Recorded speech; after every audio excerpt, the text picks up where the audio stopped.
Maths mat ஈஸிக்கு உங்களை அன்புடன் வரவேற்கிறேன். தெரியுமா, சில தேதிகளுக்குள்ள நாம கற்பனை கூட பண்ணி பார்க்க முடியாத அளவுக்கு கதைகள் இருக்கும். இன்னைக்கு நம்ம பார்க்க போறதும் அப்படி ஒரு ஸ்பெஷலான நாள் தான். வாங்க, அந்த ஒரு நாளுக்குள்ள என்னென்ன கணித ரகசியங்கள் இருக்குன்னு நம்ம ஒன்னா சேர்ந்து தேடி பார்ப்போம்.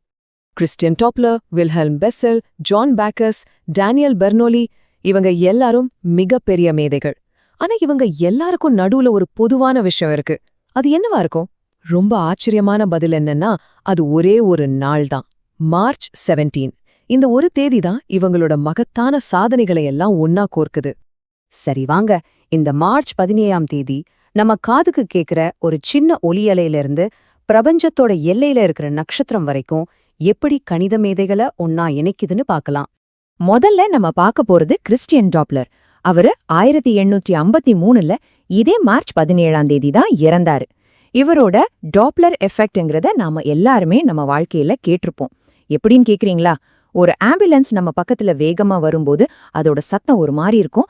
நம்மளை விட்டு தூரமா போகும்போது அதே சத்தம் வேற மாதிரி கேட்கும் இல்லையா? ஆமா, அதுக்கு பேர் தான் டாப்லர் எஃபெக்ட்.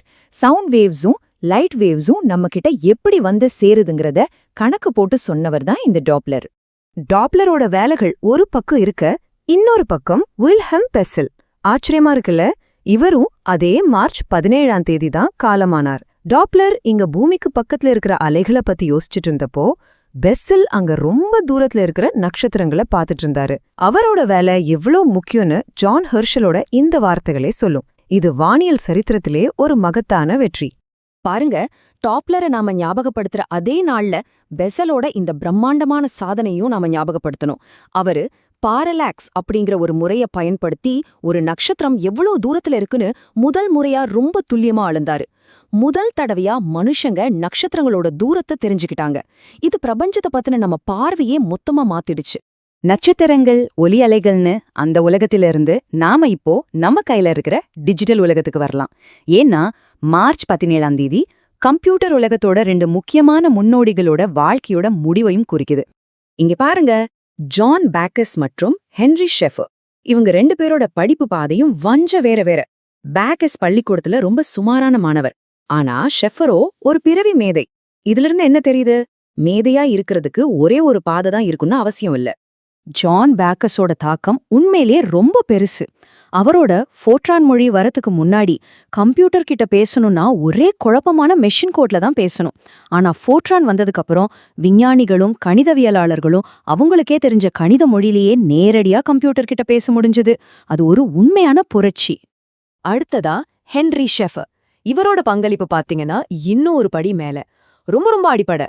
அவரு நாண்ட்னு ஒரு லாஜிக்கல் ஆபரேட்டரை கண்டுபிடிச்சாரு. இது ஒரு மாஸ்டர் கீன்னு வச்சுக்கோங்களேன். ஏன்னா இந்த ஒத்த சாவிய வச்சு கம்ப்யூட்டருக்கு தேவையான மத்த எல்லா லாஜிக்கல் சாவிகளையும், அதாவது அண்ட் ஆர் நாட்னு எல்லாத்தையும் செஞ்சிட முடியும்.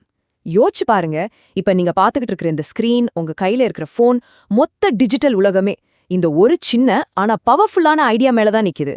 கணிதம்னா புதுசா எதையாவது கண்டுபிடிக்கிறது மட்டும் இல்ல, அது நமக்கு தெரிஞ்ச விஷயத்த மத்தவங்களுக்கு சொல்லி கொடுக்கறதும் அதோட வரலாற்றை பத்திரமா பாதுகாக்கிறதும் கூட தான். மார்ச் 17ஆம் தேதி இந்த விஷயங்களையும் நமக்கு ஞாபகப்படுத்துது. இவர்தான் அலெக்சாண்டர் மோகன். இவரும் இதே நாள்ல தான் காலமானார். இவரும் ஒரு கணிதவியலாளர். ஆனா இவரோட மிகப்பெரிய தாக்கம் என்ன தெரியுமா? ஒரு முழு நாட்டோட கல்வி முறையே பல தலைமுறைகளுக்கு மாத்தி அமைச்சதுதான். ஸ்காட்லாண்டோட கல்வி சட்டத்தை உருவாக்குறதுல இவரோட பங்கு ரொம்ப பெருசு. இதுவும் கணிதத்தோடு இன்னொரு முகம்தான். அதே மாதிரிதான் ஹென்ரிச் சூட்டரும்.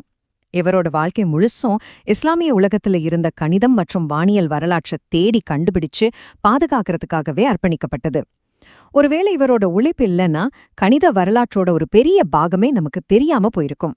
சரி, இப்போ இந்த அழகழகு கதைகளையெல்லாம் ஒன்னா சேர்த்து பார்ப்போம். இந்த மகத்தான கணித சாதனைகளுக்கு பின்னாடி இருந்த மனுஷங்களோட நோக்கமும் என்ன? அவங்கள இயக்குன சக்தி என்ன? சீனாவின் கணிதத்தின் மன்னர்னு சொல்லப்படுற புக்கிங்ஸுவோட கதைய பார்க்கலாம். அவரை பொறுத்த வரைக்கும் கணக்கு போடுறதுங்கிறது ஒரு தேசபக்தி கடமை. தன்னோட நாட்டுக்கு சேவை செய்யறதுக்கும் அதை வளர்க்கறதுக்கான ஒரு வழி. இதிலிருந்து என்ன தெரியுதுன்னா, கணிதம் வெறும் நம்பர்ஸ் பத்தினதில்ல, அது மனுஷனோட கனவையும் லட்சியத்தையும் பத்தினது.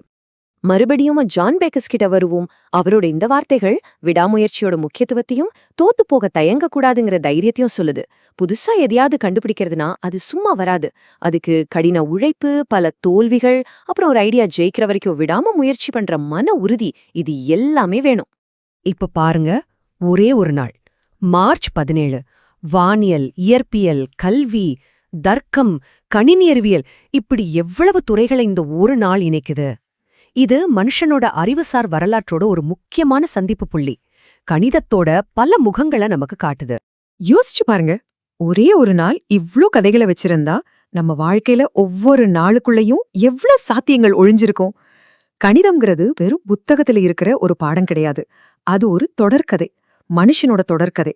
அதோட அடுத்த அத்தியாயம் இப்ப எழுதப்பட்டுக்கிட்டு இருக்கு. ஒருவேளை அதை எழுதுறது நீங்களா கூட இருக்கலாம். இந்த வீடியோவை லைக் பண்ணுங்க. மேத்ஸ் மேட் ஈஸி சேனலை சப்ஸ்கிரைப் பண்ணுங்க.